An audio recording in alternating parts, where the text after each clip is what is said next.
अस्सलाम वालेकुम dear student, मेरा नाम है इमरान खान। कैसे हैं आप सब? उम्मीद करता हूँ आप सब खैरियत तो आफियत से होंगे। डियर स्टूडेंट, लास्ट वीडियो के अंदर मैंने आपसे ग्लाइकोलिसिस को बहुत ही डिटेल में डिस्कस किया था, जो कि मेटाबॉलिज्म का पार्ट 2 था। आज हम मेटाबॉलिज्म का पार्ट 3, जिसमें हम डिस्कस करेंगे कि इस ग्लाइकोलिसिस के इनहिबिटर कौन से हैं और इसके एक्टिवेटर कौन से हैं। सो ग्लाइकोलिसिस क्या होती है? जिसमें हमारे पास ग्लूकोज जो होता है 10 सीरीज ऑफ स्टेप से गुजर के इससे क्या बनना होता है, एट द एंड हमारे पास पायरुवेट बनना होता है या लेक्टेट बनना था। ठीक है डियर स्टूडेंट, ये कैसे बनना था मैं जल्दी से एक बार समराइज कर देता हूँ। सबसे पहले ग्लूकोज होता है, ग्लूकोज के ऊपर एक एंजाइम हेक्सोकाइनेज एक्ट करके ग्लूकोज को कन्वर्ट करता है ग्लूकोज 6 फॉस्फेट में। बाकायदा मैंने कंप्लीट रिएक्शन के जरिए आपको समझाया था।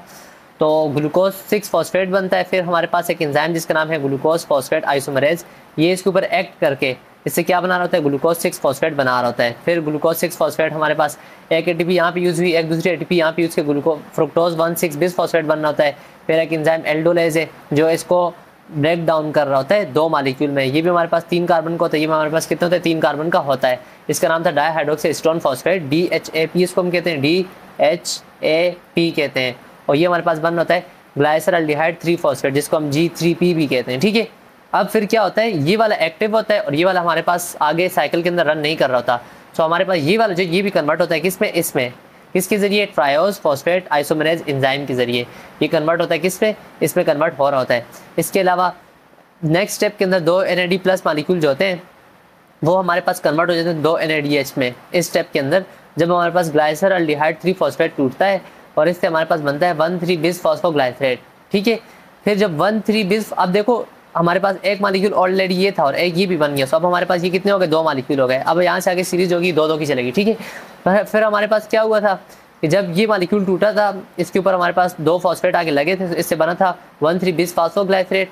फिर 1,3 बिस फॉस्फोग्लाइसरेट जो था इससे एक फॉस्फेट हट जाता है, फिर हमारे पास 3 फॉस्फोग्लाइसरेट बच जाता है। फिर 3 फॉस्फोग्लाइसरेट जो था वो कन्वर्ट होता है 2 फॉस्फोग्लाइसरेट में, फिर 2 फॉस्फोग्लाइसरेट फॉस्फो इनाइल पायरुवेट में कन्वर्ट हुआ, फिर पायरुवेट बना था, फिर एट द एंड हमारे पास क्या बना था, लेक्टेट बना था। डियर स्टूडेंट, इसको मैंने वहाँ पे बहुत डिटेल में डिस्कस किया था। आई होप कि आपने वो लेक्चर देखा होगा। आज हम डिस्कस करेंगे इनके इनहिबिटर्स के ऐसे कौन कौन से मॉलिक्यूल हैं जो इस ग्लाइकोलिसिस को स्टॉप कर सकते हैं। डियर स्टूडेंट, जो हमारी ऑफिशियल बुक है बायोकेमिस्ट्री की, biochemistry for medical student by Chaturth ji, उसके अंदर कुछ इनहिबिटर्स मेंशन किए हुए थे, तो मैं उनको डिस्कस करता हूँ। इसके अलावा भी कुछ इनहिबिटर्स हैं, मैं चाहता हूँ कि आप उनको भी देख लें।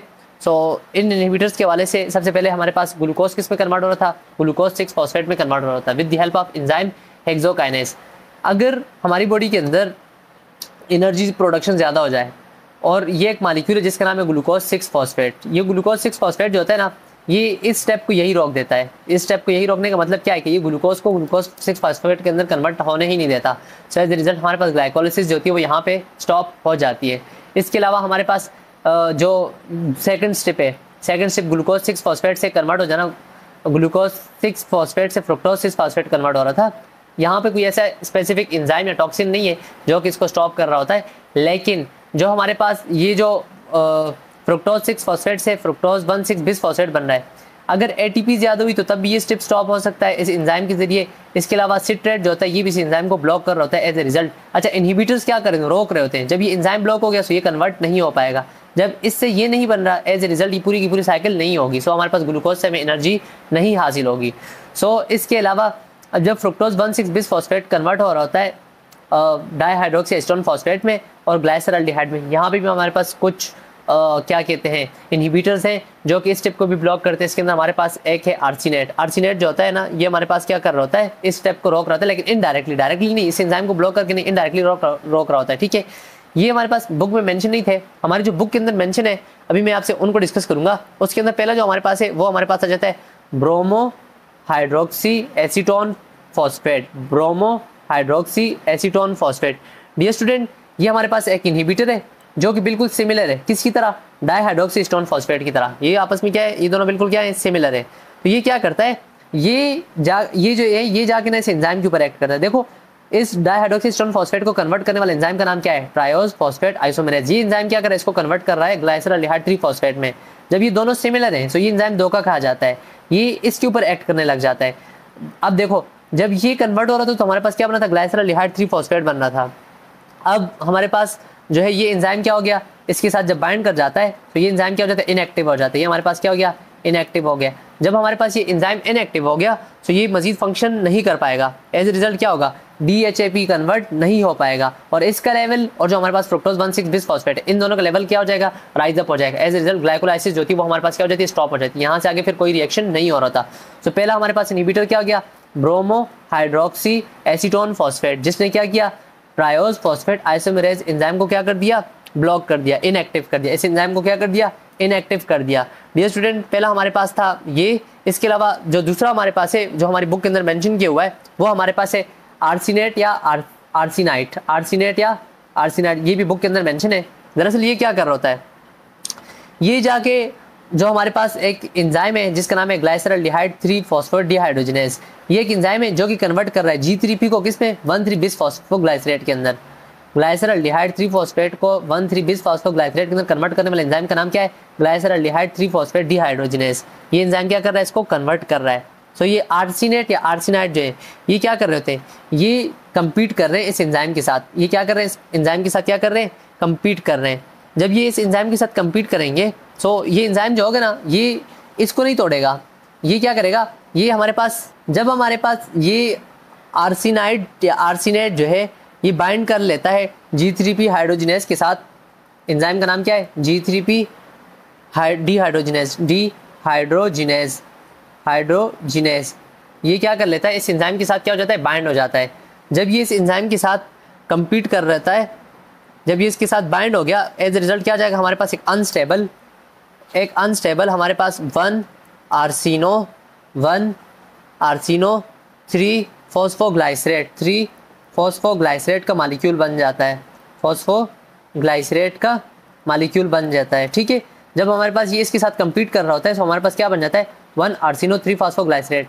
देखो, जब हमारे पास ये एंजाइम था और ये जब G3P के ऊपर ऐड कर रहा था, हमारे पास क्या बनना था, 1,3 बिस फॉस्फोग्लाइसरेट बनना था। मतलब क्या हुआ, एक फॉस्फेट अटैच नहीं हुआ, उसकी जगह पे क्या आगे लग गया, आर्सेनिक आगे लग गया। सो हमारे पास क्या बन गया, 1 आर्सिनो 3 फॉस्फोग्लाइसरेट बन गया। अब जब हमारे पास ये 1 आर्सिनो 3 फॉस्फोग्लाइसरेट जब ये टूटता है तो इससे क्या बनना होता है, जब ये टूटता है तो इससे हमारे पास बनता है 3 फॉस्फोग्लाइसरेट। 3 फॉस्फोग्लाइसरेट अलग हुआ, 3 फॉस्फोग्लाइसरेट बना। ठीक है, 3 फॉस्फोग्लाइसरेट बनना होता है। अब जब हमारे पास इससे ये बन रहा होता है तो हमारे पास क्या बना था, ATP बन रही थी। अब यहाँ पे 1,3 बिस फॉस्फोग्लाइसरेट बना ही नहीं है, क्या बना है हमारे पास, 1 आर्सिनो 3 फॉस्फोग्लाइसरेट बना है। सो हमारे पास इस स्टेप के अंदर ये जब टूटता है तो हमारे पास ATP बन रही थी, नॉर्मली ATP बन रही थी, लेकिन जब ये टूट रहा है तो हमारे पास क्या बनना है, 3 फॉस्फोग्लाइसरेट बनना है, लेकिन कोई ATP नहीं बन रही, ATP नहीं बन रही। सो एज ए रिजल्ट यहाँ से नीचे ग्लाइकोलिसिस क्या हो जाती है, स्टॉप हो जाती है। तो इसका मतलब क्या हुआ कि इस आर्सिनेट या आर्सिनाइट ने क्या किया, हमारे पास इस एंजाइम को ब्लॉक लिया, जिसके रिजल्ट में ये नहीं बना। जब ये नहीं बना तो हमारे पास ATP की प्रोडक्शन नहीं हुई। डियर स्टूडेंट, इसके अलावा हमारे पास जो नेक्स्ट इनहिबिटर है उसका नाम है आयोडो एसीटेट, आयोडो एसीटेट या आयोडो एसिटामाइड। ठीक है, या आयोडो एसिटामाइड। ये भी हमारे पास क्या है, 2 इनहिबिटर हैं। ये स्टूडेंट स्पेस का थोड़ा इशू होगा, मैनेज कर लेना। ठीक है, इसको लिख लेना साफ करके। ये हमारे पास क्या कर रहा होता है, ये भी जाके इसी एंजाइम के साथ बाइंड कर रहा होता है। ये जो एंजाइम है ग्लाइसरल्डिहाइड 3 डिहाइड्रोजिनेज, ये भी जाके क्या कर रहा होता है, इस एंजाइम के साथ बाइंड कर रहा होता है। दरअसल इस एंजाइम के पास एक सल्फा हाइड्रल ग्रुप होता है, जाके ये उसके ऊपर बाइंड करता है, जिसकी वजह से हमारे पास ये एंजाइम परमानेंटली क्या हो जाता है, इनएक्टिवेट हो जाता है। ये एंजाइम क्या हो गया, परमानेंटली इनएक्टिवेट हो गया। जब ये एंजाइम इनएक्टिवेट हो गया तो हमारे पास 1,3 बिस फॉस्फोग्लाइसरेट नहीं बन पाएगा, एज ए रिजल्ट 3 फॉस्फोग्लाइसरेट नहीं बन पाएगा। ये पूरी की पूरी जो ग्लाइकोलिसिस की स्टेप है, जो आगे हमारे पास जितने भी स्टेप्स हैं ये नहीं होंगे। डियर स्टूडेंट, पहला हमने क्या डिस्कस किया, ब्रोमो हाइड्रोक्सी एसीटोन फॉस्फेट, जो किसके ऊपर एक्ट कर रहा था, इस एंजाइम के ऊपर एक्ट कर, इसको इनएक्टिव कर रहा था। उसके बाद हमने आर्सिनेट और आर्सिनाइट डिस्कस किया, ये भी इस एंजाइम के ऊपर एक्ट कर रहे थे। अभी हमने आयोडो एसीटेट और आयोडो एसिटामाइड डिस्कस किया, वो भी क्या कर रहे हैं, इसके ऊपर एक्ट कर रहे हैं। इसके बाद जो हमारे पास ये था 1, ये हो गया 2, ये हो गया 3। अब हम डिस्कस करेंगे चौथे को। चौथे का नाम है फ्लोराइड। ठीक है, फ्लोराइड जो होता है ना, ये एक्ट करता है हमारे पास इस एंजाइम इनोलेस के ऊपर। इनोलेस क्या कर रहा है, 2 फॉस्फोग्लाइसरेट को कन्वर्ट कर रहा है फॉस्फोइनाइल पायरुवेट के अंदर। सो ये जो फ्लोराइड है ये इनहिबिट कर रहा होता है इस एंजाइम इनोलेस को। इसने इनहिबिट कर देना है किस चीज़ को, एंजाइम इनोलेस को। जब हमारे पास इनोलेस इनहिबिट हो गया, सो 2 फॉस्फोग्लाइसरेट जो होगा ये हमारे पास फॉस्फोइनाइल पायरुवेट के अंदर कन्वर्ट नहीं हो पाएगा। जब हमारे पास फॉस्फोइनाइल पायरुवेट ही नहीं बन पा रहा, एज ए रिजल्ट हमारे पास आगे पायरुवेट नहीं बन पाएगा और एटीपी की प्रोडक्शन नहीं होगी। डियर स्टूडेंट, इसके बारे से कुछ इंटरेस्टिंग फैक्ट मैं आपको बताते चलूँ।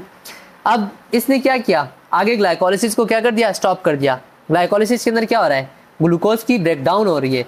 सो ग्लूकोज की ब्रेकडाउन अब नहीं होगी, अब ग्लूकोज की ब्रेकडाउन नहीं हो रही। जब ग्लूकोज की ब्रेकडाउन नहीं हो रही, सो इस फ्लोराइड को हम क्या कर रहे होते हैं, अब मिसाल के तौर पे मैंने किसी से ब्लड का सैंपल लिया, ठीक है, मैंने क्या किया, ब्लड का सैंपल लिया। अगर हमारे बॉडी के अंदर एंजाइम प्रेजेंट हुए तो ये ग्लाइकोलिसिस कर रहे होते हैं। अब हमने उसके अंदर क्या डाला, सोडियम फ्लोराइड साल्ट डाला। तो सोडियम फ्लोराइड साल्ट ने क्या कर दिया, ग्लाइकोलिसिस की मतलब ब्लड के अंदर ग्लूकोज की ब्रेकडाउन को क्या कर दिया, स्टॉप कर दिया। एज ए रिजल्ट क्या हुआ, अब हमारे ब्लड के अंदर ग्लूकोज अभी भी क्या होगा, प्रेजेंट होगा। सो ब्लड के अंदर जो हमारे पास ग्लूकोज का लेवल है वो क्या रहेगा, मेंटेन रहेगा कुछ देर तक। सो फ्लोराइड को हम क्या यूज़ किसके तौर पे यूज़ कर रहे हैं, एज ए एंटीकोगुलेंट और एंटीसेप्टिक के तौर पे भी यूज़ कर रहे होते हैं। डियर स्टूडेंट, ये थे हमारे पास कुछ इनहिबिटर्स। जल्दी से हम इनको एक बार रिवाइज कर लेते हैं, एक दूसरे भी उसको मैं लास्ट में डिस्कस करता हूँ, ठीक है। पहला हमारे पास क्या था, ब्रोमो हाइड्रोक्सी एस्टोन फॉस्फेट, जिसने क्या किया था, हमारे पास ट्रायोस फॉस्फेट आइसोमेरेज एंजाइम को ब्लॉक किया था। इसके बाद हमारे पास आर्सिनेट और आर्सिनाइट था, इन्होंने किसको ब्लॉक किए थे, G3P डिहाइड्रोजिनेज एंजाइम को क्या किया था, ब्लॉक किया था। इसके बाद हमने डिस्कस किया आयोडो एसीटेट और आयोडो एसिटामाइड, इन्होंने क्या किया, इन्होंने भी इसी एंजाइम को क्या किया, परमानेंटली ब्लॉक कर दिया। फिर हमने डिस्कस किया फ्लोराइड, फ्लोराइड ने किसको ब्लॉक किया, इनोलेज एंजाइम को ब्लॉक किया। लास्ट में हमारे पास है ऑक्सामेट, ठीक है। ऑक्सामेट जो होता है ना, ये इस एंजाइम को ब्लॉक कर रहा था, जिसका नाम है लैक्टेट डिहाइड्रोजिनेज, जो कि पायरुवेट से क्या बना रहा है, लैक्टेट बना रहा है। तो जब हमारे पास ये एंजाइम ब्लॉक हो गया, as a result anaerobic, देखो पायरुवेट जब ऑक्सीजन अवेलेबल नहीं होता है तो पायरुवेट किस में कन्वर्ट हो रहा होता है, सॉरी डियर स्टूडेंट, मैं आज को ऊपर से समझा रहा हूँ।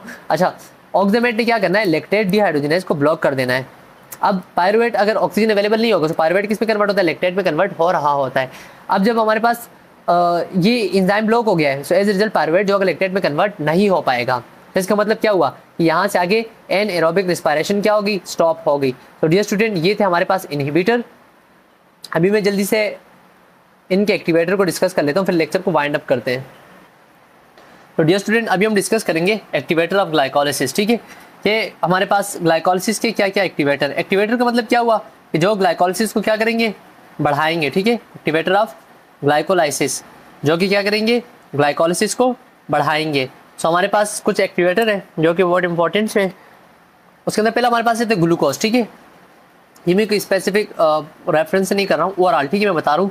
ग्लूकोज, जितना ग्लूकोज ज़्यादा होगा, जितना ग्लूकोज ज़्यादा होगा, एज ए रिजल्ट हमारे पास जो ग्लाइकोलिसिस है ये ज़्यादा हो जाएगी। कैसे, ग्लूकोज जो होता है ना, ये हमारे बॉडी के अंदर ये जो एंजाइम है जो ग्लाइकोलिसिस को करवा रहे हैं, जैसा कि हमारे पास ग्लूकोकाइनेज हो गया, ग्लूकोकाइनेज, ये ऑल ओवर द बॉडी हमारी बॉडी के अंदर प्रेजेंट होता है, हमारे टिश्यूज़ के अंदर प्रेजेंट होता है। इसके अलावा हमारे पास फॉस्फोफ्रुक्टोकाइनेज 1, ठीक है, ये जो फॉस्फोफ्रुक्टोकाइनेज है ये एंजाइम, ठीक है, ये एंजाइम बढ़ जाएगा। इसके अलावा पायरुवेट काइनेज एंजाइम जो होता है, इनकी मतलब जो प्रोडक्शन है ये ज़्यादा हो जाती है, ठीक है।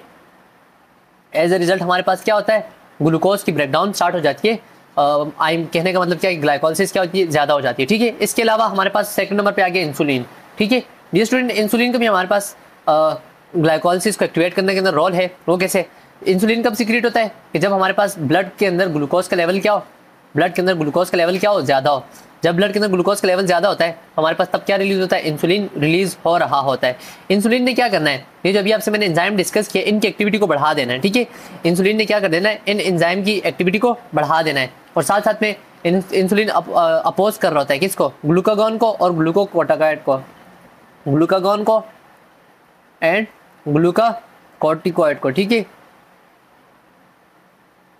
कोर्टिकॉइड जो क्या कर रहे होते हैं, ग्लूकोज की, ग्लूकागॉन क्या करता है, ग्लाइकोजन को तोड़ रहा होता है और ग्लूकोज की प्रोडक्शन को बढ़ा रहा होता है। सो डियर स्टूडेंट, हमारे पास इंसुलिन जो है ये भी क्या कर रहा है, ग्लूकोज की ब्रेकडाउन के अंदर मतलब ग्लूकोज की ब्रेकडाउन को ज़्यादा करा रहा है, ठीक है। इसके अलावा हमारे पास AMP, आपने AMP का नाम सुना है, एडेनोसिन मोनोफॉस्फेट, ठीक है। ये क्या कर रहा होता है, ये एक्टिवेटर है किसका, फॉस्फोफ्रुक्टोकाइनेज 1 एंजाइम का। ये जो एंजाइम नहीं था हमारे पास, इस एंजाइम को क्या कर रहा होता है, एक्टिवेट कर रहा होता है, ठीक है। तो एज रिजल्ट जब ये एंजाइम एक्टिवेट हो जाएगा तो इसने क्या कर देना है, इसने ब्रेकडाउन स्टार्ट कर देनी है, मतलब आगे ग्लाइकोलिसिस को स्टार्ट कर देना है। तो ये भी क्या कर रहा है, ग्लाइकोलिसिस को एक्टिवेट करवा रहा होता है, ठीक है। इसके अलावा अगर AMP ज़्यादा हो जाए तो तब भी ग्लाइकोलिसिस ज़्यादा होगी, या एटीपी क्या हो जाए, कम हो जाए। ठीक है, इसको हम क्या कहते हैं, लो एनर्जी स्टेट कहते हैं, लो एनर्जी स्टेट कहते हैं। सो इसमें क्या होगा कि हमारे पास ग्लाइकोलिसिस जो होगी ये क्या हो जाएगी, एक्टिवेट हो जाएगी। ठीक है, अगर थोड़ा सी भी एटीपी कम हो जाता है ना तो ये हमारे पास एक सिग्नल है कि ग्लाइकोलिसिस को क्या हो जाना चाहिए, स्टार्ट हो जाना चाहिए। डियर स्टूडेंट, इसके अलावा हमारे पास चौथे नंबर पे हमारे पास है फ्रुक्टोज 2,6 बिसफॉस्फेट, फ्रुक्टोज 2,6 बिसफॉस्फेट। ठीक है, ये हमारे पास स्ट्रॉन्गेस्ट नेचुरल एक्टिवेटर है, स्ट्रॉन्गेस्ट नेचुरल एक्टिवेटर किसका, फॉस्फोफ्रुक्टोकाइनेज 1 एंजाइम का। ठीक है, ये जो एंजाइम नहीं था ये इसका स्ट्रॉन्गेस्ट नेचुरल एक्टिवेटर है। ठीक है, ये क्या कर रहा होता है, ये ग्लाइकोलिसिस को बढ़ा रहा होता है। ठीक है, ये जो हमारे पास है ये क्या कर रहा है, ग्लाइकोलिसिस को बढ़ा रहा होता है, ये ग्लाइकोलिसिस को क्या करा रहा है, इंक्रीज करा रहा है। इसके अलावा हमारे पास कुछ अदर एक्टिवेटर्स भी हैं, जैसा कि हमारे पास एडीपी, एडेनोसिन डाइफॉस्फेट, ये इनडायरेक्टली क्या कर रहा है, ये इनडायरेक्टली क्या कर रहा होता है, ग्लाइकोलिसिस को बढ़ा रहा होता है। ठीक है, अभी मैं इसका मैकेनिज्म डिस्कस नहीं करूंगा, लेकिन आपके जहन में होना चाहिए। ठीक है, अब एडीपी कब बनता है, चलो मैं बता देता हूँ। एडीपी कब बनता है, जब हमारे पास एटीपी की ब्रेकडाउन होती है, एटीपी टूटता है तो क्या बनता है, एडीपी बनता है। अब एडीपी का मतलब क्या हुआ कि एटीपी क्या है, कम है। सो एडीपी के ज़्यादा होना भी हमारे पास क्या, एटीपी के कम होने का एक इशारा है। सो एज रिजल्ट हमारे पास क्या हो जाता है, एक्टिवेट। इसके अलावा जो हमारे पास इनऑर्गेनिक फॉस्फेट है, जब हम एक्सरसाइज कर रहे होते हैं ना, ड्यूरिंग एक्सरसाइज, तो हमारे पास इनऑर्गेनिक फॉस्फेट बढ़ रहा होता है। इसका मतलब क्या है कि इनऑर्गेनिक फॉस्फेट का बढ़ने का मतलब क्या है कि हमारी बॉडी के अंदर एटीपी का लेवल क्या हुआ है, कम हुआ है। ठीक है, क्योंकि एटीपी जब ब्रेक डाउन होती है, देखो एडेनोसिन ट्राइफॉस्फेट जब भी टूटेगी तो क्या बनेगा, एडेनोसिन डाइफॉस्फेट प्लस फॉस्फेट बनेगा ना। अब मुझे बताओ, एटीपी टूटी है, क्या बना है, फॉस्फेट बना है, इनऑर्गेनिक फॉस्फेट। इनऑर्गेनिक फॉस्फेट का मतलब क्या हुआ कि एटीपी का लेवल क्या हो रहा है, कम हो रहा है। इसके अलावा अगर हाइपोक्सिया हो जाए, हाइपोक्सिया किसको कहते हैं, हाइपोक्सिया हमारे पास मेडिकल टर्म में हम कहते हैं कि जब हमारे पास ऑक्सीजन का लेवल क्या हो जाए, कम हो जाए, इस कंडीशन को हम क्या कहते हैं, हाइपोक्सिया कहते हैं। सो हाइपोक्सिया के दौरान भी हमारे पास एटीपी क्या हो जाती है, कम हो जाती है। सो एटीपी के कम होने से क्या हो जाता है, एएमपी बढ़ जाती है, और एएमपी के बढ़ने से क्या हो जाएगा, हमारे पास ग्लाइकोलिसिस जो होगी एक्टिवेट हो जाएगी। तो डियर स्टूडेंट, ये थे हमारे पास ग्लाइकोलिसिस के इनहिबिटर और एक्टिवेटर। होप कि आपको लेक्चर समझ में आया होगा। अगले लेक्चर तक के लिए मुझे इजाज़त दें। अल्लाह हाफिज़, पढ़ाई करते हैं। All the very best.